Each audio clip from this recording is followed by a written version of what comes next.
আসসালামু আলাইকুম এভরিওয়ান। আমি ভার্সিটি যাওয়ার জন্য রেডি হয়ে গেছি। আজকে একটা নতুন টপিক নিয়ে আমি কথা বলবো। So as you know guys, আপনাদের সবার রিকোয়েস্টেড যেসব ভিডিওগুলো নিয়ে কথা বলা উচিত, আমি সেগুলো নিয়ে কথা বলবো, সেই টপিক নিয়ে কথা বলবো। আর যেটা অ্যাকচুয়ালি ভার্স রিলেটেড, সো আমি ওর জন্য এটা নিয়ে কথা বলার জন্য আজকে প্রস্তুত নিয়েছি নিজেকে। ওকে, সি ইউ দেন। ভার্সিটি যাওয়ার সময় একটা কফি আমি নিতেই হয়, কারণ এত বোরিং লাগে এতক্ষণ ধরে 4 ঘন্টার এক একটা ক্লাস, যার কারণে আমাদের ব্রেকও দেয়। বাট তারপরে তো আর কিছু করার নাই, কারণ চাঙ্গা থাকতে হবে। সো অনেকে জিজ্ঞেস করেছেন যে আপু পড়াশোনাটা কতটা ইম্পর্টেন্ট, মানে এটা আপনারা একটু বলবেন।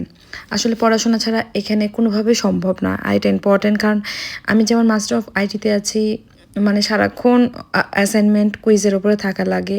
So it's really difficult. আপনি মানে ক্লাস যদি অ্যাটেন্ড না করেন, নেক্সট কি ক্লাসে কি পড়ালো না করালো এটাও ক্যাপচার করা খুব কঠিন হয়ে যায়। আর অবশ্যই আপনারা যে 2টা দিন ক্লাস থাকবে, 2টা দিন ক্লাসে অ্যাটেন্ড করাটা আপনার খুব গুরুত্বপূর্ণ, কারণ এক একটা মার্কস এখানে খুব বেশি ইম্পর্টেন্ট। ফেল করলে টাকা দেওয়ার থেকে বড় ফ্যাক্ট হচ্ছে আপনার একটা মানে রেড অ্যালার্ট জারি হয়ে যায় যে আপনার ক্লাস এক্সাম ফেল করেছেন। কোয়েশ্চেনের অ্যান্সার দিব। সেসব অ্যান্সারগুলো হচ্ছে যে অনেকে জিজ্ঞেস করেন। ফার্স্ট কোয়েশ্চেনের অ্যান্সার হচ্ছে, আমি এখানে স্টুডেন্ট ভিসায় আছি, আমার হাজব্যান্ড আছে স্পাউস ভিসাতে, সে হচ্ছে ফুল টাইম ওয়ার্কার অ্যান্ড আমি হচ্ছে part time means per week আমি 24 আওয়ার্সের বেশি কাজ করতে পারবো না। সেকেন্ড কোয়েশ্চেন হচ্ছে যে আপু সবাই শুধু স্টুডেন্ট ভিসা রিলেটেড এই সেই কথা বলে, বাট পড়াশোনা রিলেটেড কিছু কথা বলে না। পড়াশোনা রিলেটেড আমি কিছু কথা বলতে চাই, সেটা হচ্ছে যে অন্যান্য কান্ট্রির কথা আমি বলতে পারবো না, আমি অস্ট্রেলিয়ার কথা বলতে। এখানে পড়াশোনা ছাড়া কিছু নাই, পড়াশোনা তোমাকে করতেই হবে, ক্লাসে যেতেই হবে। এখানে যতদূর আমি শুনেছি বা দেখেছি বিষয়গুলো, যখন আপনি ক্লাস মিস দিবেন কন্টিনিউয়াসলি কাজের জন্য, আপনাকে ভার্সিটি থেকে কল দিবে। আর আপনার এখানে রুলস এটাও বলা আছে যে আপনি যখন ক্লাস মিস দিবেন, ইউ নেভার নো কখন আপনাকে ভিসা অফিসারও কল দিতে পারে। মানে এখান থেকে আপনাকে দেখা গেল স্টুডেন্টটা রেগুলার ক্লাস করে কিনা এগুলো কিন্তু খোঁজ খবর নাই, বা সে ইমেলও যায়, কারণ আপনার সব কিছু ইনফরমেশন একটা স্টুডেন্টের তাদের কাছে থাকে।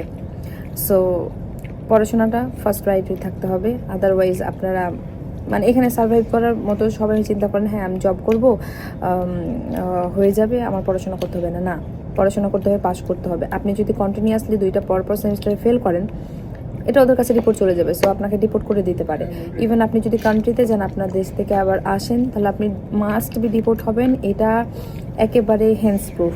যার কারণে আপনাদেরকে আমি এটা বলতে চাই, পড়াশোনা ফার্স্ট প্রায়োরিটি রাখতে হবে। পড়াশোনা ছাড়া এখানে কোনো গতি নাই। মাস্টার্সে আসলে তো কোনো কথাই নাই। ব্যাচেলরে তাও কিছু একটু সুযোগ থাকে, কিন্তু সেটা কভার করতেও হয়, সুযোগ থাকা না থাকা ওটাও সমান। কিন্তু মাস্টার্সেরও আমি সেই কথাটা বলতে চাই যে আপনাকে ক্লাস করতে হবে, রেগুলার ক্লাসে যেতে হবে, অ্যাটেন্ড করতে হবে, কারণ ক্লাসের যে কুইজ থাকে, যে অ্যাটেন্ডেন্স থাকে, সেটার উপরে মার্কস থাকে। আপনি যদি সেই মার্কসটুকুই না তুলতে পারেন, আপনি ডেফিনেটলি ফেল করবেন। অনেকে জিজ্ঞেস করেন যে আপু আপনি এখানে কোন ভার্সিটিতে পড়েন, কোন সাবজেক্টে পড়েন। সো আমি এখানে ইউনিভার্সিটি অফ তাজমানিয়া মেলবোর্ন ক্যাম্পাসে পড়ি, আর মাস্টার অফ আইটিতে পড়ি। আমার টিউশন ফিস হচ্ছে 13 থেকে 15,000-এর মধ্যে, কারণ এটা ডিপেন্ড করে এজেন্সির উপরে। সো আমি এটা ফিক্সড বলবো না, বাট আমি বলে দিচ্ছি রেঞ্জটা আর কি। আপনারা যারা আমার সাথে কমিউনিকেট করতে চান, তারা অবশ্যই আমাকে আমার পেজ রাহাত অ্যান্ড সামিয়াজ স্টোরিতে টেক্সট করতে পারেন, অথবা আমাকে মেল করতে পারেন। আমার মেলও আমি দিয়ে রেখেছি, আমি একটা পোস্টে আমার মেল দিয়ে রাখবো, যার থ্রুতে আপনাদের সাথে আমি কথা বলতে পারবো, কারণ অনেকে আমার আইডি খুঁজে পায় না। So it's a hassle for me also and you guys also. আর আরেকটা, এবার আমি নেক্সট কোয়েশ্চেনে আমি চলে আসি যে আমি কোন এজেন্সি থেকে কাজ করিয়েছি। আমি এর আগে উত্তর দিয়েছিলাম, আমার এজেন্সি নিয়ে একটা ভিডিও আছে, you can go and check that video on.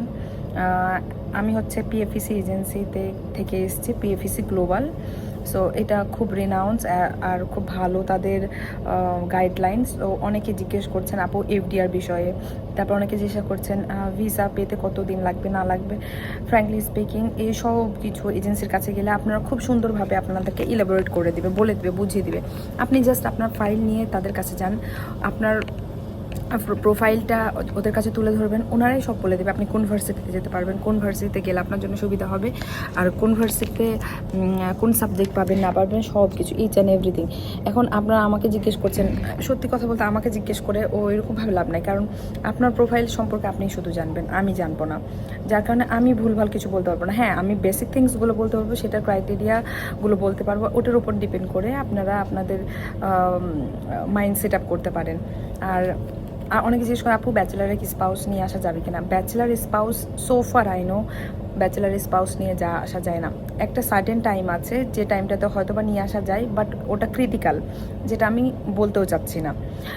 এটা হয় কি বাংলাদেশ ছাড়া অন্যান্য কান্ট্রিতে অনেকে আছে পার্টনার ভিসাতে আসে, সেটা বাংলাদেশের জন্য মেবি অ্যাপ্লিকেবল না, কারণ এখন পর্যন্ত দেখি নাই। যদি তাই হতো তাহলে তো ব্যাচেলারের সবাই স্পাউস নিয়ে আসতো এতদিন পর্যন্ত। শুধু মাস্টার্সে ইউ ক্যান গাইজ ক্যান নিয়ে আসতে পারবো আপনাদের স্পাউসকে, হাজব্যান্ড বা ওয়াইফকে। আবার নেক্সট আরেকটা কোয়েশ্চেন থাকে, আপু আমি আমার বাচ্চা সহকারে আমি আসতে চাই, কেমন কী রকম অসুবিধা বা সুবিধা হতে পারে। এখন আপনারা চিন্তা করেন, আপনারা দুইজন সিঙ্গেল আসলে কীভাবে কতটুকু সুবিধা হতে পারে, আর বাচ্চা নিয়ে আসলে। কারণ বাচ্চা মানে একটা জিনিস হলো কি আপনার একটা অন্যরকম দায়িত্ব, যে দায়িত্বটা সবসময় আপনি ফুলফিল করতে পারেন না, এটা মাথার উপর একটা হেক্টিক থাকে। কারণ বাচ্চাকে আপনি যদি আপনার ওয়াইফ ফুল পার্ট টাইম জব করতে পারলে আপনার বাচ্চাকে সামলাবে কে, এই জিনিসটা খেয়াল রাখবেন।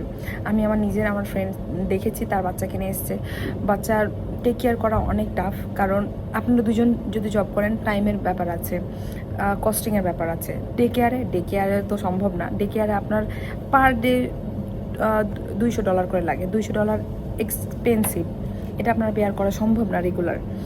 সো আমি এই জন্যই বলবো যে আপনাদের যদি ফ্যামিলি ব্যাকআপ থাকে অবশ্যই আপনারা আসতে পারেন, কোনো সমস্যা নেই সেটা নিয়ে। কিন্তু যদি সার্ভাইভ করতে পারেন যে হ্যাঁ আমরা সার্ভাইভ করতে পারবো এরকম, সেটা it's totally up to you. আমার এটাই বলার ছিল।